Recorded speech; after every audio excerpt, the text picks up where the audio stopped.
سیدہ عائشہ بنت ابو بکر رضی اللہ تعالیٰ عنہما رسول اکرم صلی اللہ علیہ وآلہ وسلم کی زوجات، آپ کو ام المومنین کے خطاب سے یاد کیا جاتا ہے۔ رسول اکرم صلی اللہ علیہ وآلہ وسلم کے بعد عہد خلفائے راشدین میں آپ کی شخصیت بہت نمایاں نظر آئی۔ ام المومنین حضرت خدیجہ الکبریٰ رضی اللہ تعالیٰ عنہما کے انتقال کے بعد آپ کا نکاح حضور اکرم سے ہوا۔ عائشہ صدیقہ وہ خوش نصیب عورت ہیں جن کو اللہ تعالیٰ نے نبی کریم صلی اللہ علیہ وآلہ وسلم کے لیے خود منتخب فرمایا۔ ام المومنین حضرت عائشہ صدیقہ سے شادی سے قبل حضور اکرم صلی اللہ علیہ وآلہ وسلم نے خواب میں دیکھا کہ ایک فرشتہ ریشم کے کپڑے میں کوئی چیز لپیٹ کر آپ کے سامنے پیش کر رہا ہے۔ حضرت عائشہ صدیقہ رضی اللہ عنہما کا کاشانہ نبوت میں حرم نبوی کی حیثیت سے داخل ہونے کے بعد قرآن مجید کا ایک بڑا حصہ نازل ہوا۔ آپ کو کم و بیش 10 سال حضور کے ساتھ رہنے کا شرف حاصل ہوا۔ جب آپ خاتم النبیین صراط المستقیم حضرت محمد مصطفیٰ صلی اللہ علیہ وآلہ وسلم کے نکاح میں آئیں تو روایات کے مطابق حضرت عائشہ صدیقہ کی عمر مبارک 6 سال تھی، جبکہ بعض روایات میں 7 سال کی عمر بھی بتائی گئی ہے۔ 400 درہم آپ کا حق مہر مقرر ہوا۔ حضور اکرم صلی اللہ علیہ وآلہ وسلم نکاح کے بعد 3 سال مکہ مکرمہ میں رہے۔ اس کے بعد آپ نے مدینہ ہجرت کر دی، جس میں حضرت ابو بکر صدیق رضی اللہ عنہما بھی آپ کے ساتھ تھے، لیکن ان کے اہل و عیال مکہ ہی میں مقیم رہے۔ اور مدینہ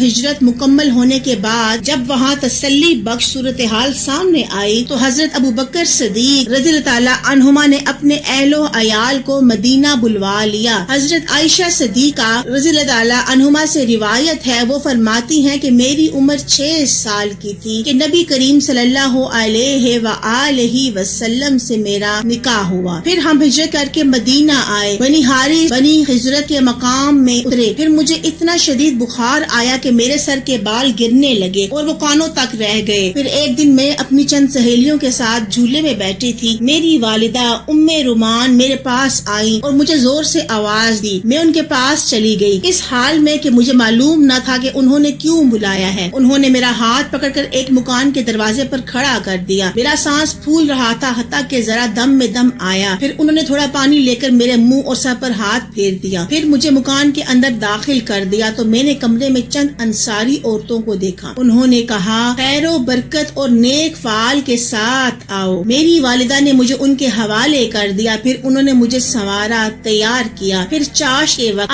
حضرت محمد صلی اللہ علیہ وآلہ وسلم نے مجھے چاشت کے وقت حضرت محمد صلی اللہ علیہ وآلہ وسلم تشریف لائے تو ان عورتوں نے مجھے آپ علیہ السلام کے حوالے کر دیا۔ اس وقت میری عمر 9 سال تھی۔ دوسری روایت میں ہے کہ حضور اکرم صلی اللہ علیہ وآلہ وسلم چرپائی پر بیٹھے تھے اور حضرت ام رومان نے حضرت عائشہ صدیقہ کو آپ کی گود میں بٹھا کر کہا، یہ آپ کی اہلیہ ہیں۔ تب بیٹھے ہوئے تمام مرد اور عورتیں گھر سے باہر نکل گئے۔ جب سب لوگ گھروں کو چل دیے تو رسول محترم صلی اللہ علیہ وآلہ وسلم نے میرے ساتھ وفا فرمایا۔ ایک اور روایت جو حضرت اسماء بنت اویس رضی اللہ تعالیٰ عنہما سے مروی ہے، وہ کہتی ہے کہ میں سیدہ عائشہ کے پاس زفاف کے دن وہاں موجود تھی۔ خدا کی قسم اس دن کوئی ویسا کھانا موجود نہ تھا سوائے دودھ کے کہ ایک پیالے کے، جس میں سے کچھ تو حضور اکرم صلی اللہ علیہ وآلہ وسلم نے نوش فرمایا اور باقی عائشہ صدیقہ کو دے دیا، اور وہ پیالہ لینے سے شرما رہی تھی۔ میں نے کہا، نبی کے دستے مبارک کو رد نہ کرو، پی لو۔ تب انہوں نے شرماتے ہوئے لے لیا اور تھوڑا سا پیا۔ امام طبری لکھتے ہیں کہ بعض روایتوں کے مطابق مدینے آنے کے 18 ماہ بعد ذی القعدہ میں رسول اکرم صلی اللہ علیہ وآلہ وسلم نے حضرت عائشہ صدیقہ کے ساتھ شباش ہوئے، اور بعض روایتوں نے 17 ماہ اور شوال کا مہینہ لکھا ہے، اور نکاح کے وقت آپ رضی اللہ عنہما کی عمر 6 یا 7 سال تھی۔ اسی طرح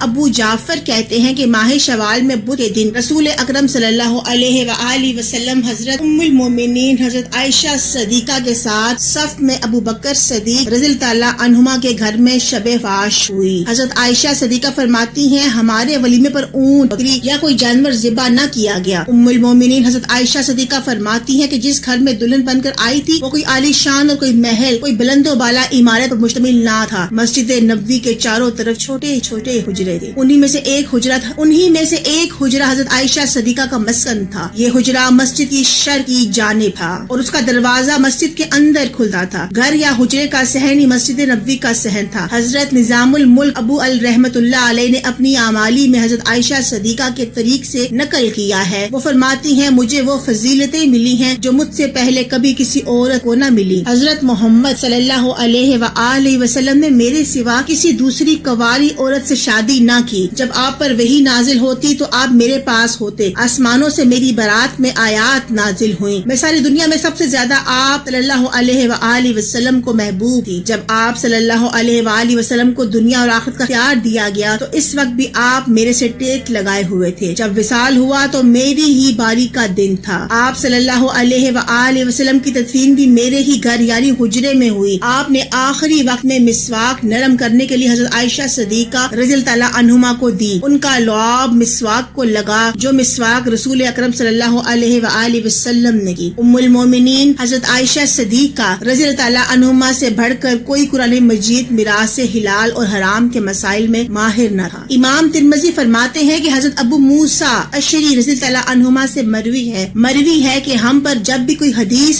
مشکل گزرتی اور سمجھ میں نہ آتی تو جب حضرت عائشہ صدیقہ سے اس بارے میں پوچھا جاتا اس کا علم انہی کے پاس پایا جاتا. حضرت عائشہ صدیقہ رضی اللہ عنہما صرف 18 سال کی عمر میں بیوہ ہو گئیں. حضرت عائشہ صدیقہ نے حضرت صلی اللہ علیہ وآلہ وسلم کے ساتھ 9 برس تک زندگی بسر کی. 9 سال کی عمر میں وہ آپ صلی اللہ علیہ وآلہ وسلم کے پاس آئیں اور جب حضرت صلی اللہ علیہ وآلہ وسلم نے انتقال فرمایا تو ان کی عمر 18 برس تھی. حضرت صلی اللہ علیہ وآلہ وسلم نے انتقال فرمایا تو ان کی عمر 18 برس تھی. حضرت صلی اللہ علیہ وآلہ وسلم کے بعد حضرت عائشہ صدیقہ قریباً 48 سال تک زندہ رہی اور 58 ہجری میں وفات پایا انہوں نے اور 58 ہجری میں وفات ہوئی. اس وقت ان کی عمر 66 سال کی تھی. وصیت کے مطابق جنت البقیع میں رات کے وقت دفن ہوئے.